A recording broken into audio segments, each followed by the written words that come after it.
하나님 말씀 누가복음 7장 18절에서 35절의 말씀입니다.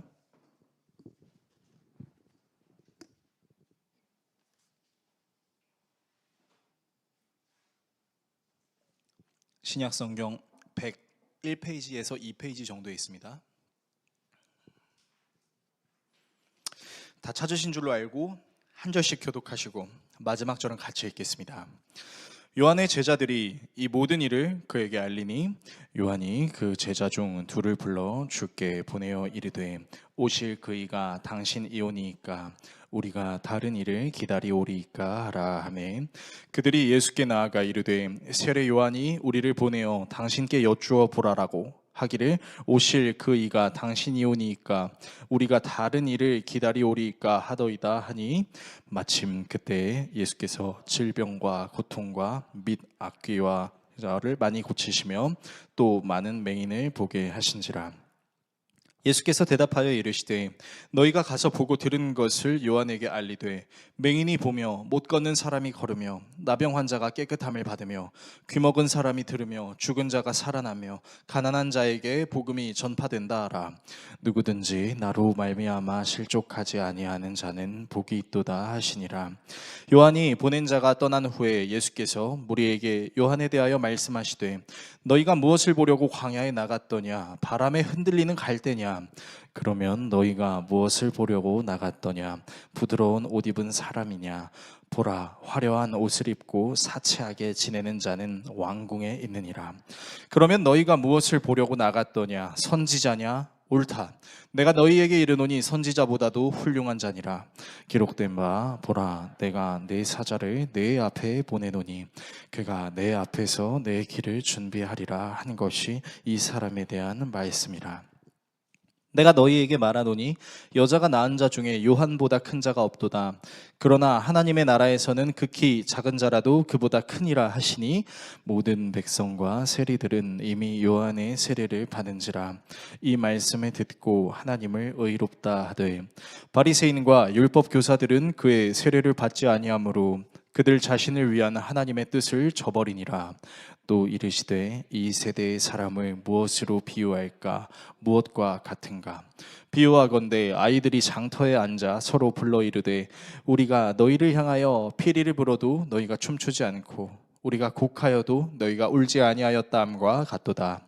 세례 요한이 와서 떡도 먹지 아니하며 포도주도 마시지 아니하매 너희 말이 귀신이 들렸다 하더니 인자는 와서 먹고 마심에 너희 말이 보라 먹기를 탐하고 포도주를 즐기는 사람이요 세리와 죄인의 친구로다 하니 지혜는 자기의 모든 자녀로 인하여 옳다함을 얻느니라. 아멘. 오늘 여러분과 함께 예수님의 일생 35번째 시간 하나님은 옳은 일을 하시는 분이 아닙니다 라는 주제로 하나님의 말씀 나누도록 하겠습니다.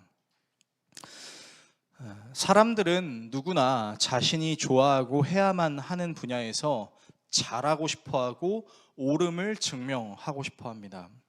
학생의 경우에는 열심히 공부했다면 시험지에 동그라미가 많이 나오기를 바랄 것입니다. 우리 은찬이는 동그라미가 많이 나오길 바랬어요? 비가 많이 내리길 바랬어요? 그렇죠. 네, 동그라미가 많이 나왔을 것이라고 전 생각하겠습니다. 자, 직장인의 경우는요, 열심히 일했다면 그에 응당하는 보상이 나오길 바랄 것입니다. 우리 선엽 씨도 열심히 일하는 만큼 정말 하나님께서 많이 주시는 축복이 있기를 간절히 소망합니다. 아멘 소리가 작은 걸 보니까 별로 원하지 않나 봐요. 네. 당연히 원하죠. 이 외에도 어떤 분야에 종사하든 무슨 일을 하든 대부분의 사람들은 자신이 잘하였음을 그리고 자신이 옳았음을 드러내고 싶어 합니다. 이는 신앙생활에서도 마찬가지죠. 신앙생활 역시 하나님이 좋고 하나님이 기뻐하시는 것이 무엇인지를 생각하며 잘하고 싶어 합니다. 그렇게 신앙생활을 잘해서 좋은 열매를 맺음으로 하나님과 사람에게 기쁨을 전달하고 싶은 욕망이 드는 것이 어떻게 보면 당연하다라고 말할 수 있을 것입니다. 그래서 때로는 굉장히 당황스러울 때가 있는데 바로 내가 믿고 있던 하나님의 모습과 하나님이 내게 보여주시는 모습이 생각보다 많이 다른 경우가 나타날 때가 있기 때문이죠. 세례 요한은 예수님의 본격적인 사역을 시작하시기 전에 예수님의 길을 예비하는 입장으로 많은 사람들에게 회개의 메시지를 전하고 많은 사람들에게 세례를 베풀었습니다. 예수님이 흥해야 하고 자신을 쇠해야 된다라는 입장도 잘 알고 있었고 그렇게 말했죠. 그랬던 그가 감옥에 갇힙니다. 감옥에 갇혔던 이유는 당시 갈릴리와 페레아의 분봉왕이었던 헤롯 안디바가 동생 빌립의 아내와 불륜을 저지르고 결혼한 것을 공개적으로 꾸짖었기 때문에 세례 요한이 감옥에 갇히게 돼요. 정의를 실천한 세례 요한, 비록 감옥에 갇혔지만 자신이 옳은 일을 했기 때문에 아무래도 자신은 이 감옥에서 나올 때가 있을 것이라고 생각했던 것 같습니다.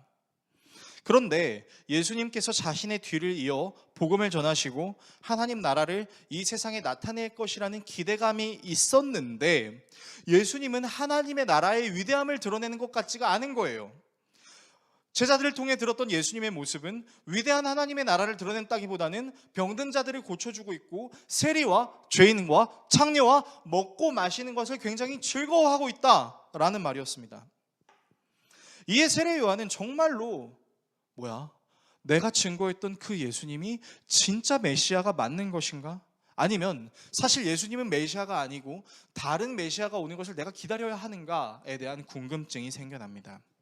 그래서 이 궁금증을 두 제자한테 예수님이 가서 좀 물어봐라. 내가 지금 감옥에 있으니까 물어볼 수 없으니까 너희들이 물어봐라 라고 해서 세례 요한의 두 제자가 예수님께 이 질문을 전하고 예수님은 그 물음에 답함과 동시에 세례 요한과 예수님 둘 다 부정적인 반응을 일으키는 사람들에 대해서 말씀하시는 내용이 오늘 본문의 내용입니다. 저는 오늘 본문의 내용을 통해서 여러분과 다음의 내용을 좀 나누고 싶은데요.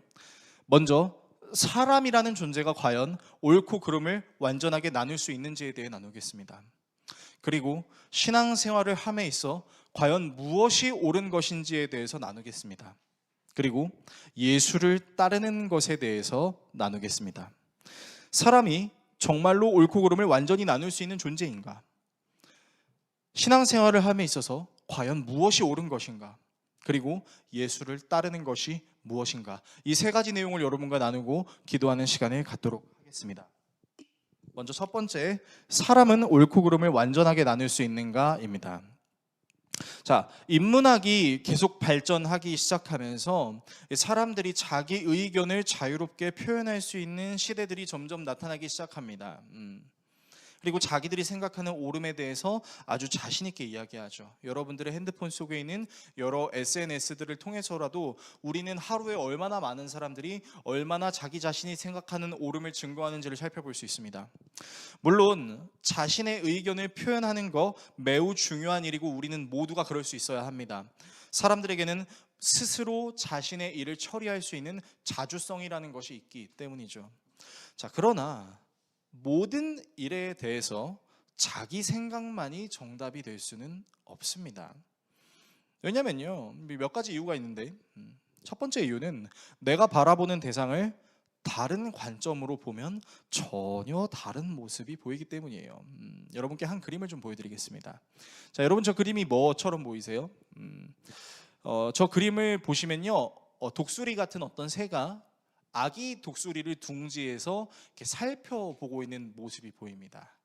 자, 그런데요, 이 그림을 뒤집어서 살펴보면 전혀 다른 그림이 나옵니다. 여러분 이 그림이 어떻게 보이세요? 마치 우리를 위해서 십자가에 달리셨던 가시 면류관에 쓰셨던 예수님이 보이는 거예요. 그러니까 그냥 하나의 그림인 줄 알았는데 정면으로 보면은 독수리가 나오고 뒤집어서 보면은 예수님이 나옵니다.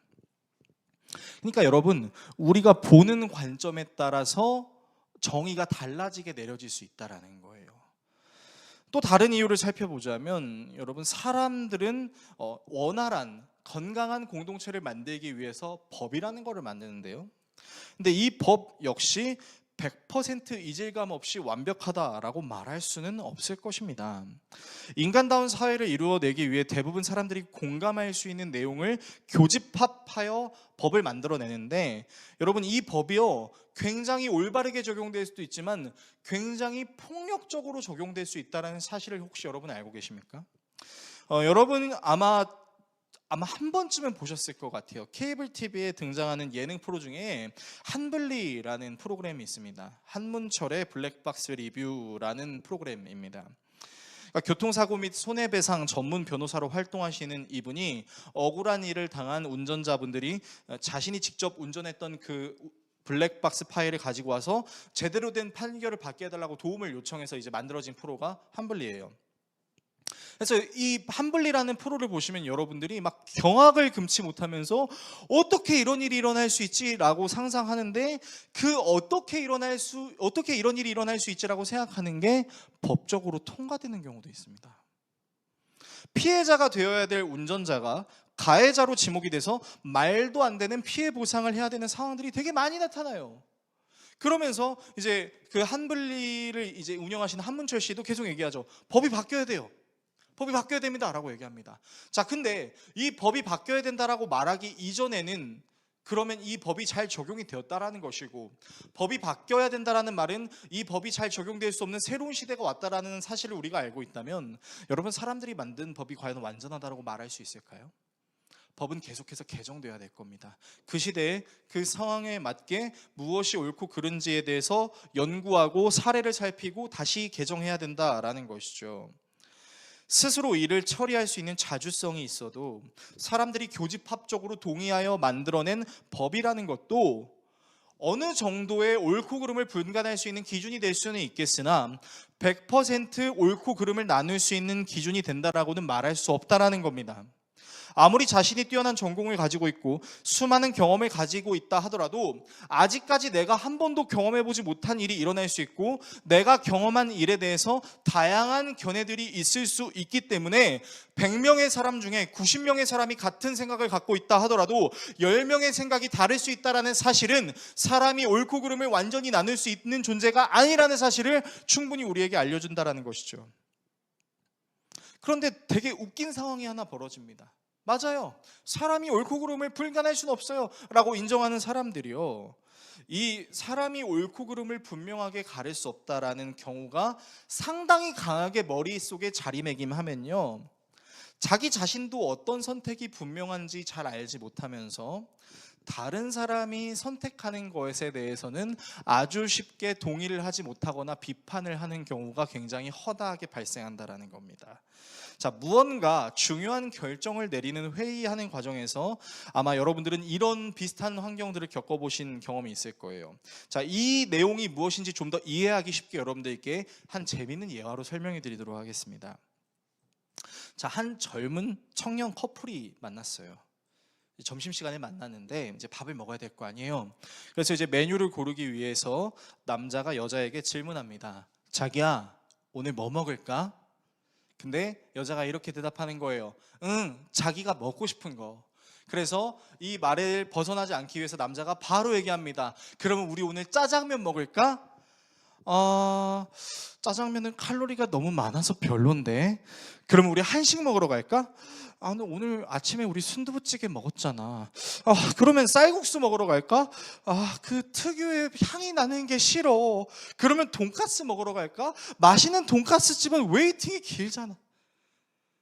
도저히 얘기할 수가 없을 것 같아요. 자, 제가 여성을 절대 비하하는 말이 아닙니다. 여러분, 남자도 이럴 수 있어요. 우리는 적어도 한 번 이상 이런 경험을 겪어본 경험이 있다라는 거예요. 자, 웃으라고 만들어드린 예화니까 오해하지 마시고요. 여러분이 웃으신 이유에 대해서 저는 이렇게 말할 수 있을 것 같아요. 적어도 한 번쯤은 여러분들이 이런 일을 겪어본 경험이 있다라는 겁니다. 근데 실제로 이런 사람들이 있어요. 우리가 남녀 간의 커플의 점심 식사를 예로 들었지만 어떤 중요한 그 결정하는 것을 놓고 사람들이 의견을 나눕니다. 근데 어떤 사람은요, 의견을 제시를 안 해요. 근데 어떤 사람이 A라는 의견을 제시했습니다. 그 A라는 의견은 이게 결함이 있어서 안 되는데. 그래서 어떤 사람이 B라는 의견을 제시했어요. B는 또 이게 저래서 안 되는데. C를 그러면 이건 또 이래서 안 되는데 이러면 진짜 꼴 보기가 싫어요. 그렇지 않습니까? 분명하게 정해야 되는 것을 하지 못하는 어려움은 갖고 있지만, 그렇다고 해서 자신의 생각은 굽히지 않고 결정은 유보하는 특이한 기질을 가진 사람들의 의견은요, 정말이지 사람들의 그 힘을 확 빠지게 만들기도 한다라는 거죠. 그런데 그런 사람들이 오늘 본문에도 등장합니다. 진리의 복음을 듣고도 회개하려고 하지 않고, 그러면서도 자기들이 가지고 있는 기득권을 지키고 싶은 사람들이 있었어요. 바로 바리새인과 율법 학자들이었습니다. 예수님은 그들이 세례 요한을 따르지도 않고 예수님 자신을 따르지도 않는 것에 대해 이렇게 표현하는데요. 본문 31절에서 35절의 말씀 화면을 통해서 같이 읽겠습니다. 그러니 이 세대 사람을 무엇에 비길까? 그들은 무엇과 같은가? 그들은 마치 어린이들이 장터에 앉아서 서로 부르며 말하기를 우리가 너희에게 피리를 불어도 너희는 춤추지 않았고 우리가 애곡을 하여도 너희는 울지 않았다 하는 것과 같다. 세례자 요한이 와서 빵도 먹지 않고 포도주도 마시지 않으니 너희가 말하기를 그는 귀신이 들렸다 하고 인자는 와서 먹기도 하고 마시기도 하니 너희가 말하기를 보아라 저 사람은 마구 먹어대는 자요 포도주를 마시는 자요 세리와 죄인의 친구다 한다. 그러나 지혜의 자녀들이 결국 지혜가 옳다는 것을 드러냈다. 자, 여러분 말씀해 보십시오. 당시 어린이 유대인들은 이제 모이면 어떤 놀이를 했냐면 장례 놀이랑 신혼 놀이를 했습니다. 그러니까 뭐 장례 놀이를 하면 어떤 사람이 죽은 사람 역할을 하고 어떤 사람이 장례를 집례하는 역할을 하고 뭐 신혼 놀이를 하면은 누군가는 뭐 피리를 불어주고 누군가는 춤을 추는 이런 역할을 하는 거예요. 자, 그런데 예수님께서 바리새인과 율법학자를 비유하기를 피리를 불어도 춤을 추지 않고 애곡을 하여도 울지 않았다. 이것도 아니고 저것도 아니다 라는 것이죠. 세례 요한이 빵과 포도주를 먹지 않고 메뚜기와 석청을 먹으며 양떼 털옷을 입고 동굴에서 기도하는 것을 가리켜서는 어우 귀신 같아, 귀신 들린 자 같아 라고 이야기하면서 빵과 포도주를 마구마구 드시고 세리와 죄인과 창녀들과 잘 놀고 사역하시는 그 예수님에 대해서는 마구 먹어대는 자다, 세리와 죄인의 친구다 라고 비하하고 있는 이 바리새인과 율법학자의 모습이 마치 이것도 저것도 아니면서 자기의 기득권을 지키려고 사람들을 위협하는, 옳고 그름을 아무렇지도 않게 자행하는 사람들이다 라고 예수님께서 비판하고 계신 것입니다. 즉 사람은 옳고 그른 것을 구분하고 싶어하고 진정한 옳음을 추구하고 싶어할 수는 있지만 옳고 그름을 완전히 구분할 수 있는 존재가 아님과 더불어 옳고 그름을 완전히 구분할 수 없지만 그렇다고 해서 자신의 생각을 고치는 것도 쉬운 존재가 아니다라는 것을 성경은 우리에게 이야기하고 있다는 것입니다. 두 번째입니다. 신앙생활을 함에 있어서 무엇이 옳은가입니다. 자, 메뚜기와 석청을 먹으며 양떼 털옷을 입고 동굴 속에서 금식 기도하며 신앙생활했던 세례 요한, 그가 이제 때가 되어 동굴에 나와서 사람들에게 회개의 메시지를 전하고 세례를 베풀 때 그가 강조했던 건 하나였어요. 내 뒤에 오시는 그분이 진정한 메시아다라는 것이죠. 나는 그분의 그 옷자락도 밟을 수 없다. 그는 행하여야 하고 나는 쇠해야 한다. 그분이 진정 메시아다. 나는 메시아가 아니다. 항상 그렇게 세례 요한은 복음을 전했어요. 예언자 이사야가 말한 대로 자신은 광야에 외치는 소리에 불과하며 자신은 물로 세례를 주지만 예수님은 성령으로 세례를 준다라고 외쳤습니다. 또한 자신을 따르던 제자들의 등을 떠밀며 예수님에게로 가라고 하죠. 어느 날 거리를 걸었을 때 예수님을 보고 보라 세상 죄를 짊어지고 가는 하나님의 어린 양이다 라고 말하면서 자기의 제자들에게 예수님을 따라가라고 해요. 그때 따라갔던 두 제자 중에 한 명이 베드로의 형제였던 안드레였습니다. 정말로 세례 요한은 예수님을 메시아로 믿고 있었어요. 그랬던 그가 감옥에서 제자들을 통해 예수님의 소식을 듣게 되는데 아주 소식이 가관이었던 것이죠. 메시아로서 강력한 하나님의 나라를 드러내야 될 예수님이 병든 자들을 고치고 있다는 겁니다. 눈먼 자의 눈을 뜨게 해주고 다친 사람을 회복시켜주고 못 일어나는 사람을 일어나게 해주고 심지어 죽은 사람을 살려줬다는 얘기예요. 그런데 이것은 좋은 얘기이긴 하지만 가난한 자들과 약자들과 먹고 마시는 거 좋은 것이지만 세례 요한이 기대했던 메시아의 모습과는 달랐습니다. 자기가 생각했던 메시아의 모습은 성경의 문맥과 당시 유대인들의 상황을 통해서 추정하자면 아마도 군사적 메시아를 기대했던 것으로 보입니다. 로마의 압제 속에서 자유로울 수 없었던 유대인들이 다시 오시는 그 메시아를 통해서 다윗과 솔로몬의 그 완벽했던 시대, 걸어다니는 곳에 금은이 넘쳐났던 그 시대를 꿈꾸었었던 것 같습니다. 그런데 세례 요한에게 비춰지고 있는 현재 예수님의 모습은 완전히 아닌 거죠. 백마탄 왕자 정도 돼야 되는데 뭐 가난하고 연약한 사람들이랑 먹고 마시고 하고 있다라는 게 세례 요한의 입장에서는 옳지 않은 것 같은 거예요. 그래서 세례 요한은 두 제자를 불러 예수님에게 질문하라고 합니다. 예수님, 정말 당신이 메시아입니까? 아니면 우리가 다른 메시아를 기다려야 합니까? 그렇게 제자들을 통해 질문했을 때 예수님이 사실 나 메시아 아니야, 다른 메시아가 올 테니까 기다려 라고 하시던가, 아니면 나 메시아야, 걱정하지 마, 근데 조금만 기다려 라고 말씀하시면 좀 속이 시원했을 텐데 예수님께서는 이렇게 말씀하십니다. 본문 20절에서 23절의 말씀을 화면을 통해서 읽겠습니다. 그 사람들이 예수께 와서 말하였다. 세례자 요한이 우리를 선생님께로 보내어 선생님이 오실 그분입니까? 그렇지 않으면 우리가 다른 분을 기다려야 합니까? 하고 물어보라고 하였습니다. 그때 예수께서는 질병과 고통과 악령으로 시달리는 사람을 많이 고쳐주시고 또 눈먼 많은 사람을 볼 수 있게 해주셨다. 예수께서 그들에게 이렇게 대답하셨다. 너희가 보고 들은 것을 가서 요한에게 알려라. 눈먼 사람이 다시 보고 다리 저는 사람이 걷고 나병 환자가 깨끗해지고 귀먹은 사람이 듣고 죽은 사람이 살아나고 가난한 사람이 복음을 듣는다. 나에게 걸려 넘어지지 않는 사람은 복이 있다. 자, 세례 요한의 제자들에게 예수님께서 말씀하세요. 너희들이 보고 들은 것을 가서 너희 선생 요한에게 전해라.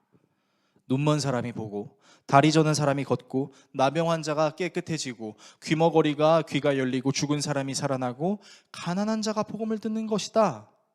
자, 예수님께서 뜬금없이 이 말씀을 하시는 이유가 무엇일까요? 놀랍게도 예수님의 이 말씀은 구약의 메시아를 예언하던 자가 메시아에 대해서 설명하는 내용을 그대로 인용하신 것입니다. 이사야의 말씀들을 살펴보면 이런 말씀이 기록되어 있어요. 주의 죽은 자들은 살아나고 그들의 시체는 일어나리이다. 이사야 26장 19절입니다. 그날에 못 듣는 사람이 책의 말을 들을 것이며 어둡고 캄캄한 데에서 맹인의 눈을 볼 것이며 이사야 29장의 말씀입니다. 다음이요. 그때 맹인의 눈이 밝을 것이며 못 듣는 사람의 귀가 열릴 것이며 그때에 저는 자는 사슴같이 뛸 것이며 말 못하는 자의 혀는 노래하리니 이사야 35장의 말씀입니다. 주 여호와의 영이 내게 내리셨으니 이는 여호와께서 내게 기름을 부으사 가난한 자에게 아름다운 소식을 전하게 하려 하심이라. 나를 보내사 마음이 상한 자를 고치시며 포로된 자에게 자유를 갇힌 자에게 노임을 선포하시며 이사야 61장의 말씀이죠. 그러니까 예수님께서는 세례 요한의 제자들에게 이상한 행동을 보여주시는 것이 아니라 정말로 구약 시대의 예언자들이 예언했던 그 모습을 그대로 보여주는 것이다 라고 말씀하고 계신 거예요. 다만 예언의 말씀에는 우리가 방금 살펴봤던 내용뿐만 아니라 심판에 대한 내용도 분명히 있었습니다. 그러나 심판의 때는 아직 예수님의 때가 아니었던 것뿐이었죠. 그래서 예수님께서는 세례 요한의 제자들에게 자신이 하나님의 말씀대로 하고 있으니 지금 내가 하는 모습 때문에 너희들이 시험에 들 이유는 없어. 오히려 나에게 걸어 넘어지지 않는 너희들에게 복이 있을 거야 라고 말씀하신다라는 것이죠. 그런데 예수님께서 이렇게 말씀하시는 내용이 어쩌면 예수님의 제자들에게는 굉장히 기분이 나빴을지도 모르는 일입니다. 왜냐하면요, 예수님은 사역을 잘하고 계셨어요. 알아서 나약하고 연약한 자들을 치료하고 계셨습니다. 자, 그런데 굳이 찾아와가지고 다른 메시아를 기다려야 되냐라고 묻는 이 세례 요한의 제자들의 질문엔 예수님이 메시아가 아닐 수도 있는 거 아니야? 라는 의구심이 있을 수 있기 때문이죠. 그러나 예수님은 자신에게 의문을 품었던 세례 요한의 제자들과 세례 요한을 질타하지 않고 오히려 그를 칭찬하심과 동시에 하나님 나라에 거하는 자에 대해서 설명해 주십니다. 그 내용이 본문 24절에서 28절에 나와 있는데 제가 읽어드리겠습니다. 요한의 심부름꾼들이 떠난 뒤에 예수께서 요한에 대하여 무리에게 말씀하셨다. 너희는 무엇을 보러 광야에 나갔더냐? 바람에 흔들리는 갈대냐? 아니면 무엇을 보러 나갔더냐? 비단 옷을 입은 사람이냐? 화려한 옷을 입고 호사스럽게 사는 사람은 왕궁에 있다. 아니면 무엇을 보러 나갔더냐? 예언자를 보려고 나갔더냐? 그렇다. 내가 너희에게 말한다. 그는 예언자보다 더 위대한 인물이다. 이 사람에 대하여 성경에 기록하기를 보아라. 내가 내 심부름꾼을 너보다 앞서 보낸다. 그가 내 앞에서 내 길을 닦을 것이다 하였다. 내가 너희에게 말한다. 여자가 낳은 사람 가운데서 세례 요한보다 더 큰 인물이 없다. 그러나 하나님 나라에서는 가장 작은 자라도 요한보다 크다. 도대체 이 말씀이 무슨 의미를 갖고 있는 걸까요? 예수님은 세례 요한에게 왕궁에서 화려한 옷을 입으며 호사스럽게 사는 사람들을 추구하지 않고 정말로 메시아를 기다리는 간절한 마음으로 메뚜기와 석청을 먹고 동굴에서 금식기도 하던 사람이었기에 그가 정말로 예언자보다 뛰어난 인물이다라고 칭찬하세요. 심지어 세례 요한에 가리켜서 성경에 기록된 인물이며 여자가 낳은 사람들 중에서 제일 큰 사람이라고 이야기합니다. 엄청난 칭찬이죠. 자, 그런데 중요한 건 그 다음 문장이에요. 뭐가 중요하죠? 아무리 세례 요한보다 더 큰 사람이 이 세상에는 없다고 할지라도 하나님 나라에서는 아주 작은 사람이더라 하더라도 요한보다 클 수 있다라는 말이죠. 자, 여러분, 이 사실이 우리에게 주는 깨달음이 도대체 무엇일까요? 여러분이 잘 알고 있다시피 하나님 나라는 공간의 개념이 아닙니다. 엄밀히 말하면 통치에 대한 개념이죠. 이 세상에서 날고기는 모습, 사람들이 본받을 만한 모습을 보이고 있다 할지라도 하나님께서 중요하게 여기시고 크게 여기시는 것은 세상에서 날뛰고 대단한 사람들이 아니라 하나님 말씀 안에 거하는 자라는 사실을 통해 비록 하나님이 행하시는 일이 옳은가? 라고 질문은 할 수 있겠지만 정말로 중요한 사실은 하나님이 행하시는 일이 옳은지 그른지를 판별하는 것이 아니라 하나님 자체를 옳은 분으로 여기고 있는지 아닌지를 생각해야 된다는 겁니다. 하나님 자체로 옳다라는 개념이 있다면, 그 개념이 우리의 신앙에 깊이 뿌리 내리고 있다면 우리는 이런 질문을 하지 않을 거예요. 어떤 질문이요? 하나님이 행하시는 일이 옳지 않으면 어떡하지? 라는 질문을 우리는 굳이 하지 않을 거란 말입니다. 자, 그렇다면 이 말씀을 우리의 신앙에 도대체 어떻게 적용을 해야 될까요? 여러분에게 질문해 보겠습니다. 여러분 그냥 마음으로만 대답해 주세요. 우리의 신앙생활은 하나님을 통해 무언가를 이루어내는 것입니까? 아니면 우리의 삶을 통해 하나님이 드러나는 것입니까? 다시 질문하겠습니다. 우리의 신앙생활은 하나님을 통해 무언가를 이루어내는 것입니까? 아니면 우리의 삶을 통해 하나님이 드러나는 것입니까? 아니면 하나님을 드러내기 위해 무언가를 해야 하는 겁니까? 아니면 우리가 하는 것이 무엇이 되었든 그것이 하나님을 드러내야 하는 것입니까? 여러분, 뭐가 옳은 거라고 생각하세요? 하나님을 통해 무언가를 이루어내는 건가요? 아니면 우리의 삶을 통해 하나님이 드러나는 건가요? 다른 말로 질문하면 하나님을 드러내기 위해 뭘 해야 되는 건가요? 아니면 우리가 하는 것이 무엇이 되었든 그것이 하나님을 드러내는 것이 옳은 것인가요? 저의 이 질문이 좋은 신앙생활을 하시기 위해서 나름대로 어떤 목표를 세우고 어떤 행동을 하시는 것이 아무 소용이 없다라고 말하는 것이 아님을 분명히 기억하십시오. 부디 오해하지 마시길 바라겠습니다. 여러분이 좋은 신앙을 갖기 위해서 어떤 행동을 하는 건 지극히 중요합니다. 그런데 더 중요한 것은요, 무엇이 옳은지에 대해서 정확하게 분별할 줄 알아야 하는 것입니다. 하나님을 통해 무언가를 이루어내는 성취감 좋아요. 행복해요. 매우 가슴이 벅차요. 그러나 죄송합니다만 하나님은 우리의 성취감을 위해 존재하시는 분이 아닙니다. 성경이 우리에게 말하는 우리의 존재는 우리가 하나님의 기쁨을 위해 존재하는 사람들이라는 것이죠. 하나님을 드러내기 위해서 전도도 하고 행사도 하고 좋아요. 해야죠. 우리 교회도 나중에 할 거예요.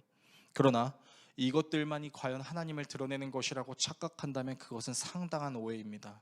무엇을 하든 하나님은 드러나실 수 있기 때문이죠. 우리 교회는 오늘로 개척 개척된 지 만으로 1년하고 4개월이 지났습니다. 이 1년 4개월 동안 제가 사랑하는 성도들과 함께 하나님을 위해서 해온 건 딱 2개예요. 예수님을 증거하는 예배, 그리고 그 증거한 예수님을 나누는 교제, 2개밖에 안 했습니다. 교회에서 방문하시는 분들이 저에게 항상 묻는 것이 있습니다. 감사하게도 자주 이제 우리 교회를 처음 방문해 주시는 분들이 계시는데요. 그분들이 이런 질문을 할 때가 덜어 있어요. 교회에 교육 프로그램이나 행사가 있나요? 또는 어떤 좀 색다른 프로그램이 있나요? 라고 질문하실 때마다 저는 그분들에게 이렇게 대답해 드립니다. 차후 우리 교회의 성도의 수가 더 많이 늘어난다면 그때에는 필요한 행정적인 절차와 계획을 준비할 것입니다. 그러나 무엇보다 중요한 것은 우리 교회가 하나님의 말씀 안에 거하며 예수 그리스도를 알아가고 그 예수 그리스도의 가르침에 순종하는 것입니다. 그것이 가장 중요한 가치이자 하나님 나라에서 크다고 평가받을 수 있는 것이기 때문입니다라고 저는 말씀드립니다. 혹시 우리 교회가 예배랑 교제만 하는 것 때문에 불안하신 성도님이 계신가요? 그렇다면 제가 미리 말씀드리겠습니다. 걱정하지 마십시오. 저는 한국 기성교회의 수많은 경험과 수많은 데이터를 가지고 있고 어떻게 하면 교회 사이즈를 더 키울 수 있는지에 대한 분명한 계획과 청사진을 가지고 있는 사람이지만 정말 하나님의 부르심을 따르고 싶어서 그렇게 하지 않으려고 애쓰는 사람이라는 걸 여러분들께 말씀드리겠습니다. 제가 전하고 싶은 하나님은 그렇습니다. 하나님은 우리에게 야, 너 신앙생활하는 사람이면 뭔가 좀 만들어내야 되는 거 아니야? 라고 말씀하시지 않습니다. 하나님은 우리에게 지금 너의 삶에 무언가를 반드시 만들어내야 하는 것이 옳다라고 말씀하시지 않습니다. 오르신 하나님의 말씀 안에 거하라고 말씀하시죠. 우리는 무엇이 옳은가에 대해서 고민해야 될 때 바로 이것이 옳다라고 얘기할 수 있어야 된다는 것입니다. 이것이 진정 옳은 거예요. 우리는 옳은 신앙생활을 해야 하는 것이 아니라 오르신 삼위 하나님 안에 거해야 하는 것입니다. 세례 요한과 같이 대단한 일을 하지는 못했더라도 하나님 나라 안에 있는 것, 하나님의 말씀 안에 있는 것이 옳은 것이며 그것이 세상에서 우리에게 말하는 우와 대단한 사람이시네요 라고 말하는 칭찬보다 하나님 앞에서 더 크다고 칭찬받을 수 있는 조건이 될 수 있다는 것이죠.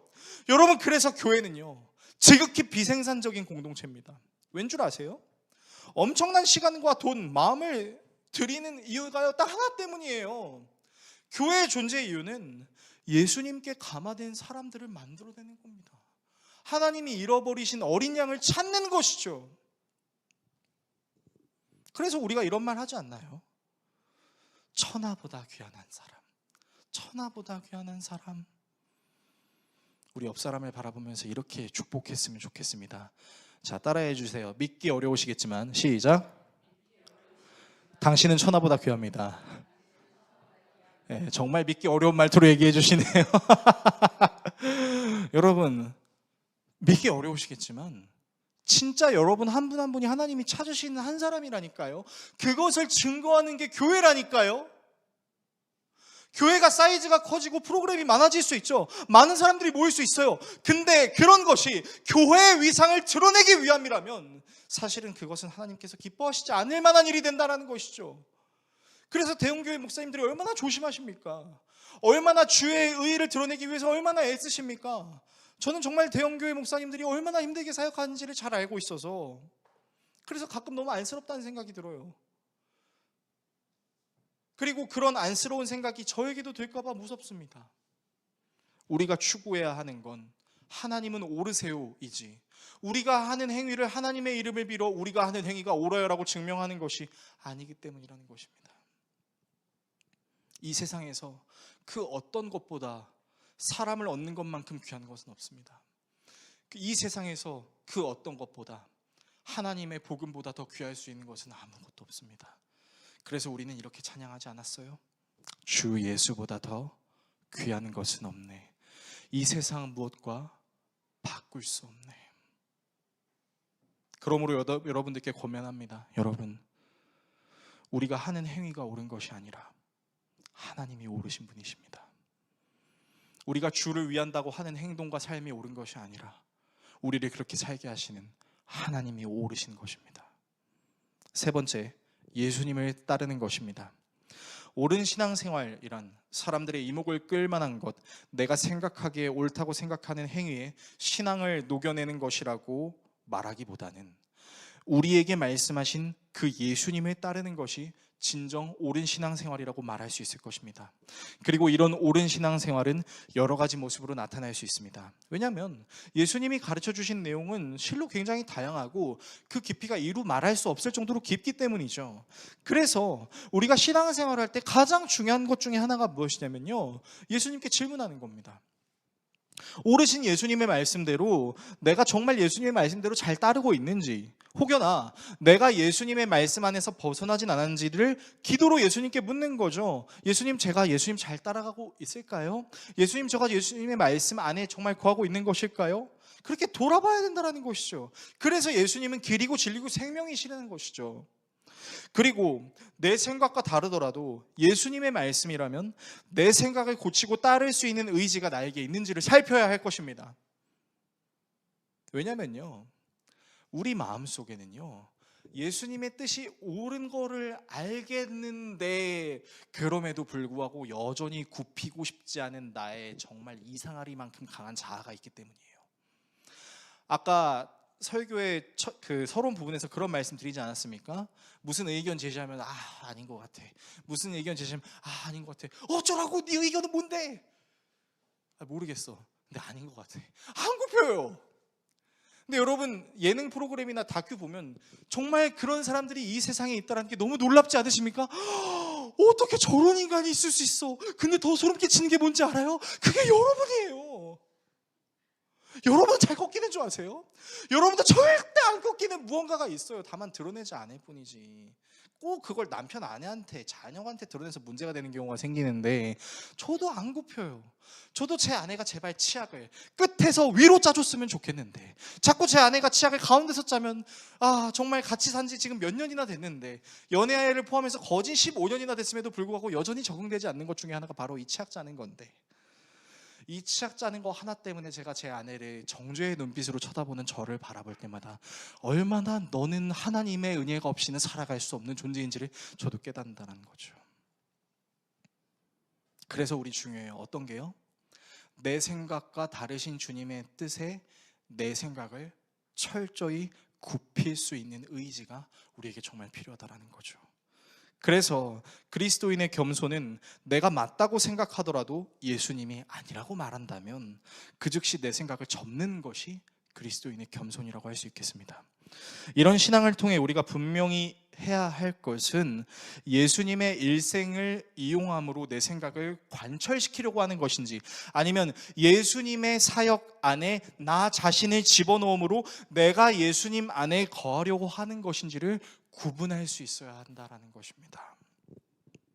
저는 개인적으로 세례 요한이 이런 차원에서 예수님께 자기의 제자들을 보냈다고 생각합니다. 이 세례 요한의 문구에 대해서 어떤 신학자들은 이렇게 얘기해요. 세례 요한이 의심했다. 예수님을 못 믿었다. 물론 그럴 수도 있습니다. 그런데 확인하고 싶을 수도 있잖아요. 예수님 정말 맞아요? 확인하고 싶을 수도 있잖아요. 사랑하는 우리 남편을 가진 아내 성도 여러분, 남편한테 사랑 확인하고 싶으세요? 안 하고 싶으세요? 하고 싶잖아요. 어느 날 남편이 나에게 하는 말이 따뜻함이 사라지게 되면 그게 의심스러워서 그래요? 아니잖아요. 그냥 확인받고 싶으니까. 근데 자기 왜 나한테 아침 뽀뽀 안 해줘? 왜 나한테 사랑한다고 말 안 해줘? 그게 진짜 남편이 안 사랑해서 그런 거예요? 아니잖아요. 확인받고 싶으니까 물어보는 거잖아요. 저는 세례 요한이 그런 차원에서 물어봤다라고 생각합니다. 정말로 잘 모르겠어서 예수님께 질문함으로 메시아를 놓치고 싶지 않은 간절한 소망이라고 감히 해석하고 싶습니다. 그리고 이런 세례 요한의 질문과 같이 우리도 끊임없이 예수님께 질문해야 한다는 거죠. 예수님, 제가 지금 이렇게 신앙생활하고 있는 거 예수님은 맞다고 생각하세요? 옳다고 생각하세요? 질문하는 거죠. 그리고 예수님이 내가 생각한 것과 다른 대답을 주셨다 할지라도 그것이 우리의 신앙을 꺾게 만드는 것이 아니라 도리어 예수님을 온전히 신뢰하지 못한 나 자신을 회개하는 기회로 삼아 우리의 신앙을 더욱더 단단하게 만들어야 할 것이라는 겁니다. 설교를 정리하겠습니다. 사랑하는 성도 여러분, 앞으로 우리가 알아가야 할 예수님은 훨씬 많아요. 나이가 지긋하신 성도 여러분, 걱정하지 마세요. 아직도 여러분이 경험하지 못한 예수님을 계속해서 경험하게 될 것입니다. 실제로 우리의 일생에서 예수님을 과연 다 알 수 있을까라는 의문이 들 정도로 우리는 예수님에 대해서 잘 모를 수 있습니다. 게다가 예수님을 알면 알수록 정말 아이러니한 사실은 정말 예수님에 대해 공부하면 공부하고 지식을 쌓으면 쌓을수록 우리 모두에게는 이런 답이 나와요. 모르겠어요. 너무 신기해요. 송지호 성도님 기대하세요. 앞으로 우리 송지호 성도님 학습받아서 되게 기쁘지만 더 점점 알 수 없는 미궁의 하나님 속에 빠지게 될 것입니다. 근데 그 알 수 없는 하나님께 빠지게 되면서 신기한 건 그럼에도 불구하고 하나님은 살아계시다는 것을 성도님의 삶으로 증거하게 될 것입니다.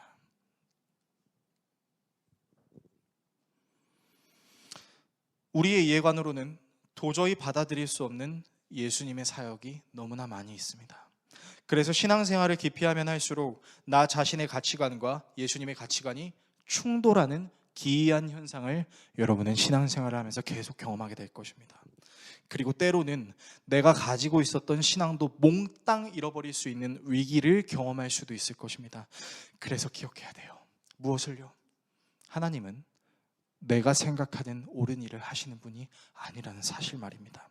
우리의 관점에서 하나님의 일은 옳은 일이 아닌 것이 될 수도 있습니다. 왜요? 사실 하나님이 행하신 일을 우리 머리로는 이해가 안 돼요. 왜요? 여러분을 살리기 위해 누구를 죽였어요? 자신의 아들을 죽였잖아요. 자, 그럼 우리한테 한번 질문해 봅시다. 우리에게 사랑하는 자녀가 있어요. 근데 그 사랑하는 자녀를 죽이면 다른 사람을 살릴 수 있대요. 우리 죽일 수 있어요, 없어요? 못 죽여요. 절대 못 죽여요. 심지어 복음을 전하는 저도 절대 못 죽인다고 얘기해요. 어떻게 내 자식을 죽여요? 내가 죽었으면 죽었지. 그런데 그런 이해 안 되는 일을 통해서 우리를 사랑하신다고 말씀하신 분이 바로 하나님이라는 것이죠. 그래서 우리는 인정해야 돼요. 내가 옳다고 생각하는 것만으로 하나님이 역사하시지 않는다는 것을, 내가 옳지 않다고 생각하는 방법과 과정으로도 하나님은 역사하실 수 있다는 사실을 말입니다. 이 납득할 수 없는 일을 감행하심으로 하나님은 모든 사람을 구원하시기에 이르렀습니다. 그래서 우리는 하나님을 이렇게 표현할 수 있어야 합니다. 하나님은 옳은 일을 하시는 분이 아니라 하나님 자체가 옳은 분이라는 표현 말입니다. 하나님을 통해 자신이 옳다고 생각하는 것을 관철시키는 이기적인 신앙에서 벗어나 옳으신 하나님이 내 삶을 통해 드러남으로 하나님 나라가 확장되는 은혜를 추구하는 여러분이 되시기를 소망합니다. 그리고 이것을 가능하게 하시는 예수 그리스도께로 우리가 함께 나아갑시다. 그분이 하나님 나라 안에 우리를 넣어주실 겁니다. 그분이 밑빠진 독과 같이 깨진 우리를 물을 채워주시는 은혜로 끝내는 것이 아니라 당신이라는 물 안에 우리를 넣어주실 것입니다. 아무도 무너뜨릴 수 없었던 연약한 나의 생각을 무너뜨리시고 그 안에 하나님의 생각을 넣어주시는 오르신 예수님께로 나아가시는 저와 여러분이 될 수 있기를 예수 그리스도의 이름으로 축원합니다. 함께 기도하겠습니다.